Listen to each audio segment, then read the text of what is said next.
Ma mère n'aimait pas les commérages méchants, mais elle consentait volontiers à répondre aux voisines qui lui posaient des questions banales, sans conséquence, pas trop indiscrètes, à jaser sur le temps qu'il faisait, les maladies des enfants, les nouvelles de l'actualité les plus frappantes, mais elle n'aimait guère les jaseuses insatiables. Il y avait la voisine, Madame Laramé. Ma mère ne l'aimait pas beaucoup. Ça regarde même plus le monde. C'est comme si les autres n'existaient pas, c'est bien simple.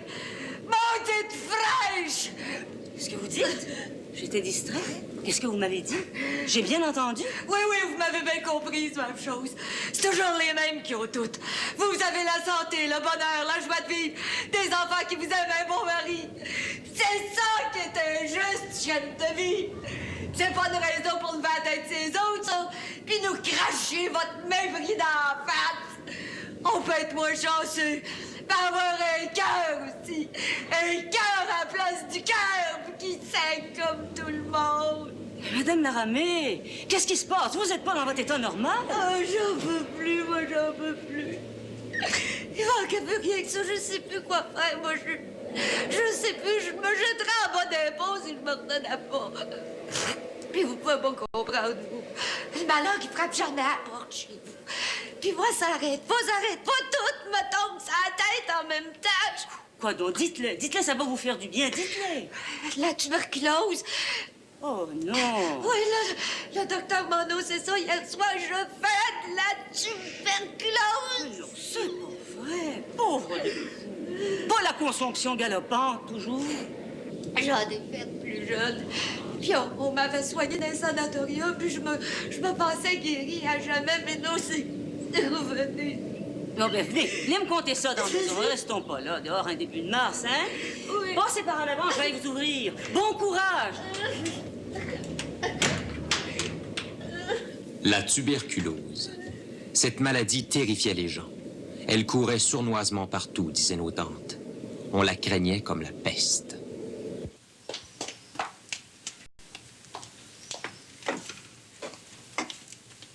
Qu'est-ce qu'il y a, maman? T'as bien l'air énervée. C'est Madame Laramé qui a des problèmes, elle s'en vient. Oh, maman, tu l'as pas fait venir ici, pas toi. Lucie est dans le malheur, Lucie. Quoi? Mais... Entrez, Madame. Oh, je vous dérange. Mais non.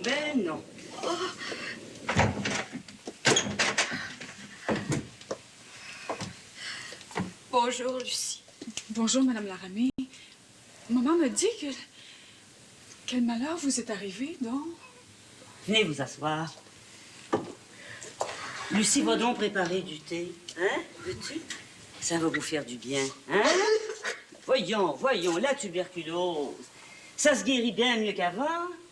Tenez, une de mes sœurs en était frappée il y a quelques années. Et puis, aujourd'hui, c'est fini, plus de traces de rien. Et pourtant, elle était allée dans un sanatorium ou, je sais pas, à Sainte-Agathe, au Lac-Édouard, je me rappelle plus trop. La médecine fait des progrès tous les jours, Madame Laramé. J'ai oublié ma mâchoire. Ben, bougez pas. Je vais aller en prendre un dans le tiroir à tes mains.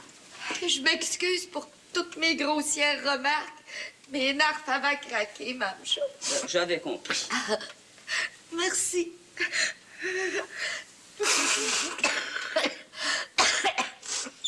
Oh, quand le docteur m'a téléphoné ça, c'est bien simple, j'ai pensé que la maison allait me tomber sur la tête. Mon Dieu, par téléphone?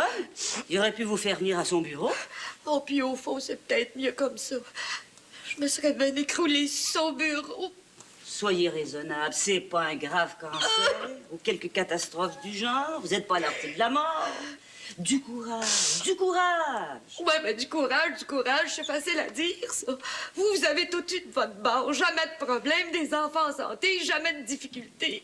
C'est donc pas juste la vie, c'est donc pas juste. Je ferais bien vous voir à ma place, vous trouveriez pas ça drôle. Je ris pas. Je tente seulement de vous faire rendre compte que la tuberculose, ça se guérit. Ouais, ben j'aime autant m'en aller, hein. Je vois bien que je me contrôle pas puis que je dis des bêtises. Mais non. Voulez-vous une tasse de thé, Madame Laramé? Merci. Maman. Merci, ma grande. Écoutez, Madame Laramé, on pourrait prendre votre fille avec nous. Oh oui. Elle s'entend bien avec Muriel, pas vrai?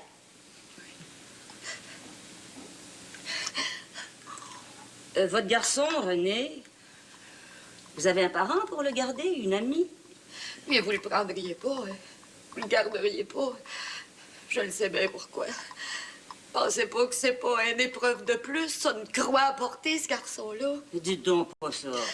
C'est un garçon renfermé, c'est tout. Votre maladie va peut-être le ramener à la réalité. Oh. C'est jamais. Non, non, tant qu'il y a de la vie, il y a de l'espoir.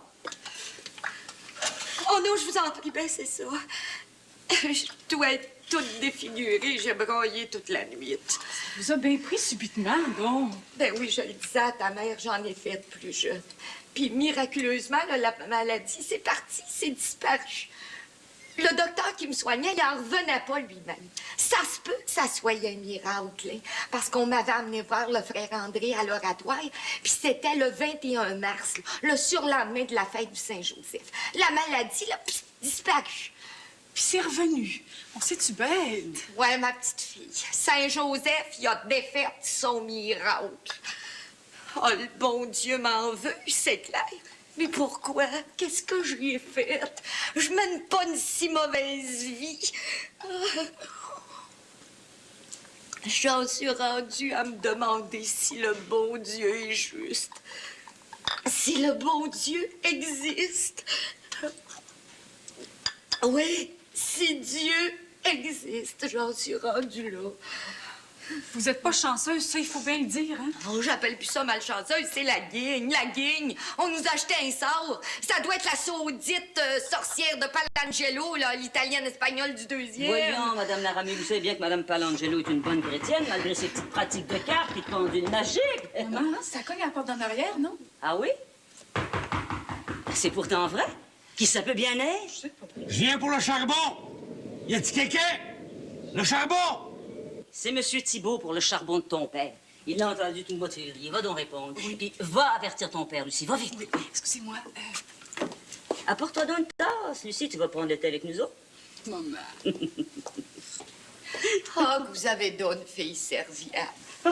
Je la taquine. Elle aime pas tellement ça, le thé. Quand je vous le disais, vous aviez pas de problème, même chose. Hey, je peux-tu vous appeler Gertrude? Appelez-moi Sophie Gertrude, vous pouvez. Oh, que votre maison respire la paix, le calme, le bonheur. Gertrude, chanceuse. Madame Laramie. Non, Sophie, pas de chichi entre nous deux. Ben, imaginez-vous pas que j'ai pas de problème. Chaque famille a les siens. Ben, Si je vous disais, par exemple, pour Muriel. ben quoi, donc, on se dévergonde pas toujours. Non, c'est pas ça. Elle voudrait quitter l'école et puis aller travailler tout de suite. Puis vous appelez ça un problème. Ben la mienne, elle travaille déjà, puis elle est juste un petit peu plus vieille que votre Muriel. C'est jeune encore. Puis il y a Clément qui a ben de la misère avec ses mathématiques. On a peur qu'il coule son année. Oh non, on a tous ces problèmes. Il y a mon mari qui s'obstine. Oh non, pas un mot contre M. Germain. Je veux pas que vous parliez contre lui. Je le trouve travaillant. Pensez donc, là, tenir son commerce 7 jours sur 7. Justement, pouvez-vous comprendre? Justement, vous en faites pas tant. Tout le monde a ses tribulations. Ouais, mais moi, c'est pas comparable, Gertrude Germain. Je vais être obligée de passer examen sur examen. M'expédier au fond d'un sanatorium. Dieu seul sait où. Pire, pour combien de mois, des années peut-être. Si jamais j'en réchappe. Parce que c'est une maladie qui tue, vous savez.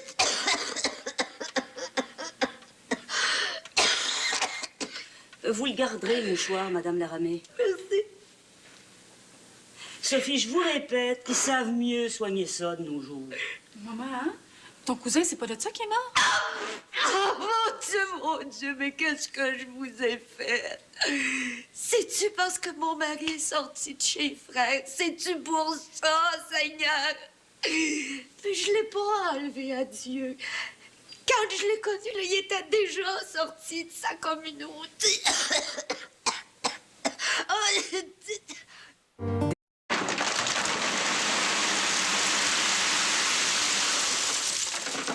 Médée!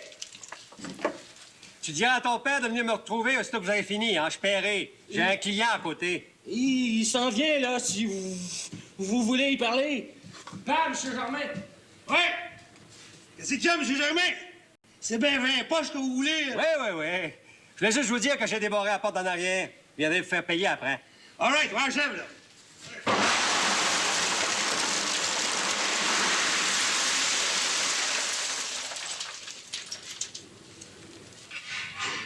Monsieur Germain!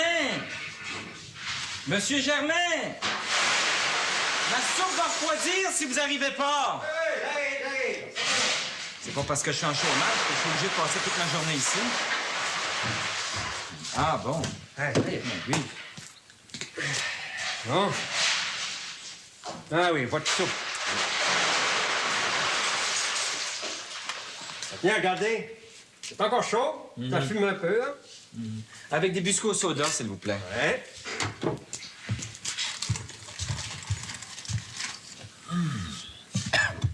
Voilà.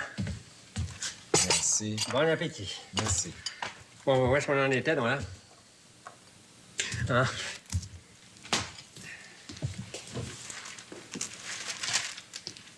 Homme demandé. Camionneur. Ça vous conduit en camion? Mais non, je conduis même pas une automobile. Perdez pas votre temps, Monsieur Germain. Je les ai lus, les annonces, depuis 3 jours. Il n'y a rien qui m'intéresse. Ben, écoutez donc, là, j'y pense. Il y a M. Thibault. Il va venir se faire payer tout à l'heure. Vous le connaissez?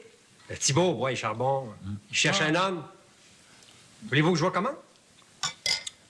Monsieur Germain. Mais regardez. Regardez. Ben quoi? Vous avez vos 2 mains, vos 10 doigts, qu'est-ce qu'il y a? Je sais pas comment vous dire ça. Quoi? J'en fais à la maison. En secret, en cachette, hein? Mais quoi? Qu'est-ce que vous faites en secret? Ben, des choses. Des robes. J'aime ça comme un petit fou. Puis je suis habile là-dedans, vous seriez étonné. Allez, à faire la fête. Ah, je sais, vous allez encore m'enguirlander. Je vous avais promis votre stock de charbon pour le début de février, mais j'irai boire, j'ai pas arrêté. J'ai pas pu vous livrer avant, j'ai pas pu. Commencez à désespérer, en effet. J'ai failli passer ma commande à M. Flottier, là, le marchand de glace. Dans le charbon, en hiver. J'ai commencé à gratter le fond de mon coré, moi. Il sera rendu pour l'automne, pas vrai? Votre garçon, là, il est bon de travailler fort de même, hein? J'ai des bons muscles. Il aime ça, travailler avec son père. Au cas bien même qu'il manquerait 1 mois ou 2 d'école. Il était dans la classe de menuiserie, à Philippe Aubert de Gaspé. Ça n'entendrait pas le diable. Il nous faisait faire des planches à pain, des cabanes à moineaux, 50 tifonneries de même. Bon, là, c'est une douleur. Disons, pour vous, ça va faire 1,5 pièce 3 poches. Hein? Disons, 18 poches. Hein? Ouais, je vous manquais un peu, mais vous allez voir, votre corps est quasiment plein. 18, ça va faire 6 piastres. 6 piastres, juste. Chez Mme Richer, ma logeuse, ils ont fait installer un brûleur à l'huile. C'est bien moins de trouble, faut bien le dire. Merci. Donc, je peux-tu me laver les mains dans votre lavabo? Là? Je pense que je vais prendre une bouchée avant. Faites donc, hein. Il y a le savon Barsalou, là, juste à côté. Hé! Qu'est-ce que t'en penses, mon m'aider? As-tu faim? Ah oui? Je prendrais bien un sundae au chocolat, caramel, butterscotch, puis avec du marshmallow, puis une cerise, tout. Eh ben, c'est ce qu'il veut, votre médé, hein? Hey, wow, mon garçon! Ton père est pas Rockefeller, hein? Et tu vas d'abord commencer par te laver les mains. Viens. Monsieur Thibault, vous pourriez peut-être donner de l'ouvrage à M. Plouffe pour quelques jours. Il est en chômage. Chéri boire. Voulez-vous rire de lui ou ben de moi? C'est un gars travaillant. Monsieur Germain. Ou du snap, vous? Non, j'ai plus de snap. Serais-tu capable seulement de soulever une poche de charbon pleine? Ça m'intéresse pas. Monsieur Germain faisait des farces, de toute façon. C'est un travail d'homme, hein? Mais où je travaillais dans le shipping room avant, j'en ai élevé des sacs, des caisses, et puis des boîtes, puis des poches de 60 puis de 100 livres. Ça paraît pas, hein? Mais j'en ai de l'énergie. Vous seriez étonné. Faites-moi là une bonne sandwich au jambon avec du fromage et des tomates. Alors, pour mon garçon, c'était un petit sundae au caramel, hein? Avec une cerise dessus. Ah, ben, je suis bien prêt à t'essayer pour un après-midi. Un test. Ça ne m'intéresse pas, point. C'est la couture qui l'intéresse. Par-dessus tout. Tabarouette de gériboire. La couture, à cette heure. Puis, quant à mon garçon, je vais demander à mon cousin qui est religieux au patronage Le Prévost s'ils veulent le prendre là, quand il va sortir de l'école de réforme. Il va bien faire ça pour moi, sa cousine. Hein. Mais il y a mon pauvre mari qui va se retrouver tout seul. Lui qui souffre des bronches depuis le début de l'hiver. Oh, il se débrouillera, vous verrez. Un homme arrive toujours à se débrouiller. Ouais, ben justement, il est pas débrouillard, il sait même pas se faire cuire un œuf. Mon Dieu, que ça va mal, tout Jésus. Ça va mal. Hey, mais vous pourriez pas, là, ici, là? Ah, ben, attendez une minute, là. Vous voulez pas que je vous garde votre mari? Non, seulement pour les repas. Il pourrait peut-être vous donner un petit quelque chose, puis il pourrait prendre ses repas ici, Ah, non? Je pourrais pas, Madame Lara. Mais non, pas avec tout mon monde. Puis le restaurant en bas, souvent, tout le bordel. Non. Excusez-moi de vous déranger, femme, mais je pensais à une chose, là. Vous connaissez M. Plouffe, Mme Laramie? Oui, bonjour, monsieur. Bonjour. Oh, monsieur Germain, Bonjour, Jésus. Bonjour, madame. Qu'est-ce qu'il y a, vraiment? Ben, je cherche l'ouvrage, alors j'ai pensé à une chose. Bon, ben, je vais m'en aller. Merci pour vos bonnes paroles, Gertrude. J'oublierai jamais ça, Gertrude. Vous en faites pas trop, là. Ça va pas si mal. Votre fille sort de l'hôpital guérie, vous trouvez une place pour votre garçon, puis votre mari, ben, il s'habituera. Il apprendra à se débrouiller. Se faire à manger, c'est pas mer à boire. Bon courage, Sophie. Bonjour, tout le monde. Bon courage, tout le monde. Je veux dire, souhaitez-moi du courage. Ouais, ça va aller, Sophie, ça va aller. Ça va. Ben, peux-tu me dire? Qu'est-ce qu'elle a à matin? Dans le pétrin, père. La tuberculose, la tibie, père. Elle ou sa fille? Elle, sa fille, elle relève de maladie. Son fils à l'école de réforme. Son mari bronchite asthmatique. Oh, pauvre Madame Chose. La tuberculose! Mais faites attention, ça peut s'attraper. Sortez le camphre. La tuberculose.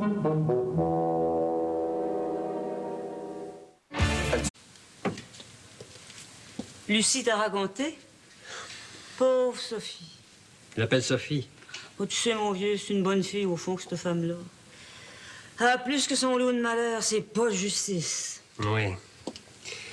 Ben, pour Juju, là, je voulais vous dire... Il aime la couture, Lucie. Ah oui, j'aime ça, coudre. Il est bon là-dedans, qui dit. Il est habile. Ben quoi? Ça me surprend pas. Il y a des hommes qui sont dans la mode, c'est plein. À Paris, à Londres, même à New York. Il y a des grands couturiers partout dans le monde, non? C'est pas que j'ai un grand talent, mais j'aime ça comme un fou. Fait que j'ai pensé que toi, Lucie, tu pourrais l'amener, puis le présenter à ton ancien ouvrage, aux 2-3 manufactures que tu as déjà travaillé, là, rue Saint-Laurent, rue Molière. Non? Oui. Si vous voulez, Juju, oui. Il paraît que l'ouvrage a repris où j'ai été slacké en septembre. Tu ferais ça, Lucie, pour M. Plouffe? Ben oui. Je pourrais vous montrer ce que je sais faire. Si vous voulez traverser la rue chez Mme Richer, mais vous pourriez venir avec Mme Germain, puis vous aussi, M. Germain. Non, j'ai un client. M. Thibault et son garçon sont en train de manger en bas. Ah bon? Ben, tenez, je vais y aller, puis je vais vous rapporter des échantillons de ce que je sais faire. Oh, c'est pas que je suis aussi habile que vous, Mme Germain, mais je sais lire et comprendre des patrons simples. Oh. J'y vais, puis je reviens tout de suite. OK? Pauvre Juju. Il s'imagine déjà grand décorateur de mode. Eh ben, qu'est-ce que tu veux? Il y a peut-être un talent naturel, on sait jamais. Peut-être que tu pourrais l'amener chez Petite Sœur Bernier, rue Sherbrooke. Tu te souviens des sœurs Gabi et Eva, Edmond? T'es haïssais pas dans le temps? Ben voyons, Gertrude. Ça, c'est de la très haute couture, ce qu'elles font. Ouais, M. Germain, vous avez oublié? Monsieur Thibault. Mais, M. Thibault, excusez-moi, je vous ai oublié. Comment vous l'aimez, votre mari, Mme Germain? On aurait pu manger tout le magasin. Bonjour, M. Thibault. Qu'est-ce que vous voulez? Il y a comme ça. On sait que vous n'êtes pas des voleurs, hein? Comment va Mme Thibault? Ah, mieux. Votre garçon, Eddie, il était pas avec vous? Rien, pourtant, il est là. Avant, je suis là. T'as qu'est-ce qu'il y a? Bonjour, Madame Germain. Bonjour, mon garçon. Ton père te fait pas travailler trop fort, toujours? Pensez donc. Moi, mon père, je devais avoir 6 ans, 7 ans. Et il m'amenait sur son ouvrage. Il travaillait aux écluses du canal de Soulanges. Il me faisait ouvrir ça, madame. On restait par là. J'aimais rien tant que ça. J'avais des morsures. Puis j'avais pas encore 7 ans. Hein. Fait que craignez pas pour lui. J'ai proposé Juju comme aide à M. Thibault, mais il a refusé. Mais un homme, c'est un homme. Pas vrai, mademoiselle Lucie? Votre cavalier, c'est un homme, non? Hein? Va pas l'air d'une nouille. J'ai encore vu arriver l'autre soir avec son bicycle à gaz, là. C'est un homme bien pris. Oui. Il y a une santé de fer, hein? Voulez-vous une tasse de thé? Ah, parlez-moi pas de ça, du thé. Ah! Jamais été capable de boire ça. Une vraie tisane de ma mère. Edmond, vas-tu penser à te faire payer? Ah, bataille, c'est pourtant vrai, ça. Ah oui, Médée, sors ton fouet. J'en ai pas. Tu sais bien, papa? C'est un petit vlimeux, ça. Il tasse son argent. Savez-vous pourquoi? Non? Il veut s'acheter un bicycle de course au printemps. Il y a des projets, le petit ciblème. Mais il a bien raison, l'économie, c'est un bon principe. Bon, ben, combien je vous dois, là, hein? Le sandwich, le café, son sundae, ben, le petit sundae, hein? Ben, ça va faire 55 cents, en tout et pour tout. On a 50. Et beau 5 cents tout neuf. En vous remerciant. Bon, on peut en dire qu'on aura du charbon pour l'hiver prochain, au moins. Ah oui, je voulais vous dire, là, au mois de mai, je vais faire des déménagements, si vous avez des prospects. Puis je pense bien que l'été, je vais me mettre dans la glace aussi. Alors, vous allez penser à m'encourager, à Mme Germain, j'ai boire. Il y a mon marchand habituel, Flotti, là, je sais pas trop. En tout cas, on verra ça l'été prochain. Merci, M. Germain. Ah, j'en prie. Annie! Tous mes petits chefs-d'œuvre! Regardez ça! Regardez-moi celle-là! Regardez ça! En voilà une autre! Une autre! Et voilà celle-là! Oh, la rose! J'aime assez la rose! Je suis fou de la rose! Mais regardez ça! Oh! Puis regardez-moi la bleue! Es-tu assez cute? Hein, Mme Germain? Oh, oui! Oh, puis celle-là, je l'ai travaillée, celle-là, dans le verre pendant 1 mois. Tiens, regardez, Mademoiselle Lucie. Elle est assez compliquée aussi. Oh, puis que le vert vous va bien, Mademoiselle Lucie, ça vous va merveilleux. Moi, je trouve que le bleu vous va bien, Madame Germain. N'est-ce pas, Monsieur Germain? Regardez-moi ça. Oh, que ça va bien avec vos yeux. Regardez ça. Mon Dieu, que c'est beau. Oh, mais moi, c'est la rose. Je suis fou de la rose. Regardez ça. Oh, je suis... dites-le si vous n'aimez pas ça. Dites-le franchement. Aimez-vous mon ouvrage, Mademoiselle Lucie? Bon, ben, viens-t'en, Médée, on a encore des clients. Ostination, j'irai boire. Viens, Médée, on s'en va. Je trouve ça beau. Oh, c'est bon ce que vous faites. Je vais vous amener voir les patrons de la rue Saint-Laurent. Merci, Mademoiselle Lucie. Merci beaucoup. Mercredi, à l'École supérieure de ballet, 7 finissants perfectionnent leur art. Elles se mettent vraiment beaucoup de pression. En classe comme en audition, ils vont jusqu'au bout d'eux-mêmes. Oh, j'espère tellement que ça va marcher. Apprenez, regardez, soyez curieux. Il y a beaucoup de candidates pour très peu d'élus. OK, c'est le dernier coup, et puis après, ça va être ça, notre vie. Dansez, mercredi 19h. Et en tout temps sur demande chez Bell et Vidéotron. La danse, c'est le plus beau métier du monde. Ici, Art TV.